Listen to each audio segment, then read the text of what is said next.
you go crazy. Друзья, всех приветствую! Сегодня в этом обзоре мы с вами рассмотрим новый очень крутой ЦАП-усилитель для наушников от компании AIMA стоимостью $109. И приходит он в небольшой по габаритам коробки с приятным оформлением, где на лицевой части здесь имеется изображение самого устройства, есть логотип компании и указано название этой модели H4. Ну и теперь давайте рассмотрим комплектацию более подробно. ЦАП-усилитель. Инструкция по использованию и настройке, ну и Type-C кабель и переходник на USB-A.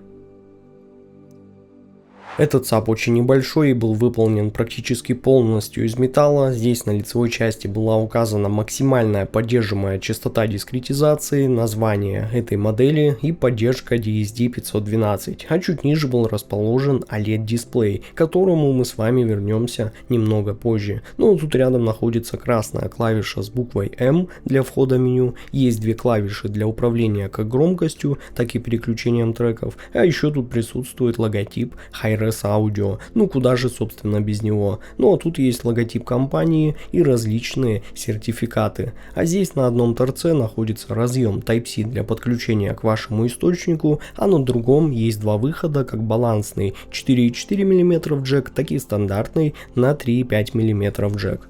Но при включении этого ЦАПа здесь на главном экране сразу видно все необходимое. Установленная громкость, выбранный режим усиления, текущий цифровой фильтр, режим UAC, режим производительности при активации, тип выхода, а также указан формат файла и частота дискретизации. И все это здесь читается прям быстро и довольно удобно. Ну а если уже заходить в основное меню путем удержания красной клавиши, то перед нами здесь открывается довольно гибкая система настроек. И сначала тут можно переключить гейн с высокого на низкий и наоборот. Дальше тут идут уже цифровые фильтры, которых здесь всего получается 8, включая линейную фазу, минимальную фазу, быстрый и медленный рулов. Но честно скажу вам, что разница между ними хоть и есть, но она не всегда прям сразу бросается в уши, поскольку это скорее такая тонкая настройка под себя. И лично я остановился именно на минимальной фазе, что и вам от себя определенно советую. Ну а следом тут есть Performance мод, который немного снижает шум с чувствительными наушниками, но при этом уже чуть увеличивает энергопотребление. А здесь можно выбрать режим работы выхода, либо наушники, либо SPDIF.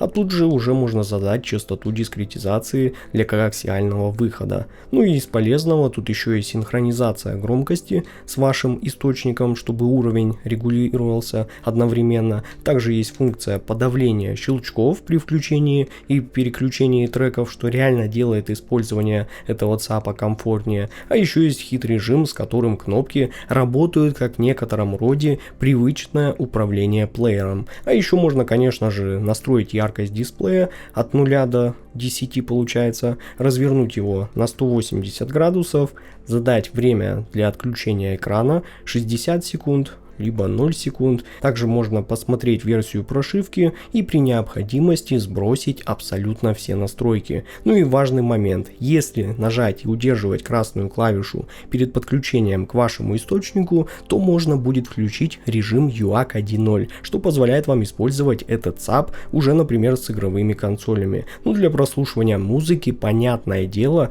мы используем только UAC 2.0. Ну и по техническим характеристикам у него, конечно, все более чем хорошо, поскольку в качестве ЦАПа используется очень популярный чип ES9039Q2M с поддержкой PCM вплоть до 32 бит и 768 кГц, а также с нативным воспроизведением DSD-512, а за усиление отвечает двойная схема на операционных усилителях RT6863, что позволяет заметно снизить уровень шума и сделать подачу на выходе уже более чистой и стабильной. При этом балансный выход на 4,4 мм выдает до 240 мВт мощности и до 4 ВРМС в режиме высокого усиления, а обычный выход на 3,5 мм выдает 125 мВт при 2 ВРМС, чего тоже спокойно хватает для большинства внутриканальных и некоторых не слишком тугих полноразмерных наушников. Ну и понятное дело, он без проблем работает со всеми современными системами, включая Windows, Android, iOS и macOS.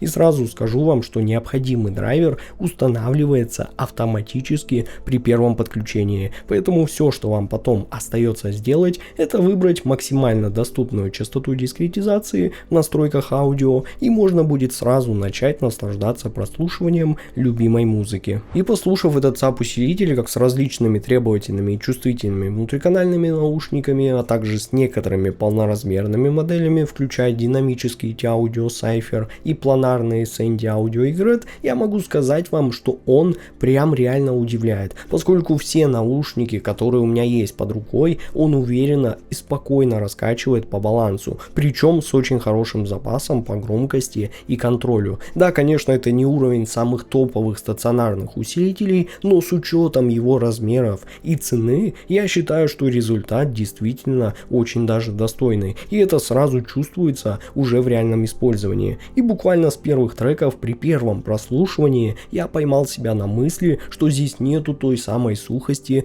или плоской мониторности, которую иногда ожидаешь от подобного рода устройств. Наоборот, характер у него такой нейтральный, честный и достаточно техничный, но при этом звук остается живым и с нормальной энергетикой, и с ощущением некоторого движения и более естественной динамики. Если углубляться в низкие частоты, то здесь чувствуется хороший контроль и собранность. Бас не раздутый, не перегруженный, без лишнего какого-то давления, но при этом он ощущается плотным, упругим и с реально нормальной текстурой. Есть четкое ощущение удара, есть читаемость слоев, и при этом он не лезет вперед и не перекрывает собой середину. Он словно аккуратно выстраивает фундамент, на котором уже строится вся остальная подача, за счет чего звук воспринимается более цельным и структурированным. А вот средние частоты звучат очень открыто, прозрачно и максимально естественно. Вокал передается живо, с хорошей телесностью, но без какой-то лишней окраски или искусственно добавленной теплоты. И очень приятно, что при прослушивании не создается ощущение какой-то зажатости, а наоборот есть легкость, воздух и действительно нормальная разборчивость даже уже в более тяжелых и насыщенных композициях. А высокие частоты будто просто аккуратно завершают общую картину, поскольку они детальные, с хорошей протяженностью и воздухом, но при этом без излишней какой-то резкости или утомления, даже на более ярких моделях. То есть нету никакого там ощущения песка или агрессии, нету сибилянтов, и все звучит чисто, аккуратно и очень контролируемо. При этом верх точно не был обрезан и дает вам все нужное количество нюансов, чтобы звук не казался темным или каким-то там излишне упрощенным, как у более бюджетных ЦАПов. При этом сцена здесь тоже заслуживает, как по мне, отдельного внимания. Она очень естественная и с хорошим ощущением объема